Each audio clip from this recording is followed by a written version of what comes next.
Employment ఏమనుకుంటారంటే మా property ఎక్కడ ఉండాలనుకుంటారు, నా పక్కన ఉండాలని కోరుకుంటారు. నీ పక్కన ఉన్నది ఆల్రెడీ డెవలప్ అయ్యి ఇంట్లో వచ్చేసినాయి, షాప్లో వచ్చేసినాయి, అన్నీ వచ్చేసిన దగ్గర ఇంకేం డెవలప్ అవుద్ది. ఇప్పుడు ఈరోజు హైటెక్ సిటీలో గజం 2 lakhs ఉంది. ఈ 2 lakhs దగ్గర నువ్వు పెట్టి ఏదన్నా ఇన్వెస్ట్మెంట్ చేసినా అది 4 lakhs కావడానికి ఎంత టైం పడుతుంది? దాదాపు 4 lakhs కావడానికి స్కోపే లేదు. ఎందుకంటే ఒకనొక దశకు వచ్చిన తర్వాత స్టాగ్నేట్ అవుతుంది.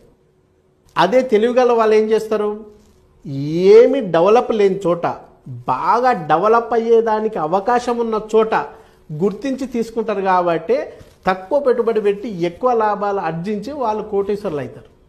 కానీ మిడిల్ క్లాస్ వాళ్ళు ఏం చేస్తారు, వాళ్ళకి దీని మీద సంపూర్ణమైన అవగాహన లేకపోవడం వల్ల వాళ్ళ చుట్టుపక్కల తీసుకోవాలనుకుంటారు.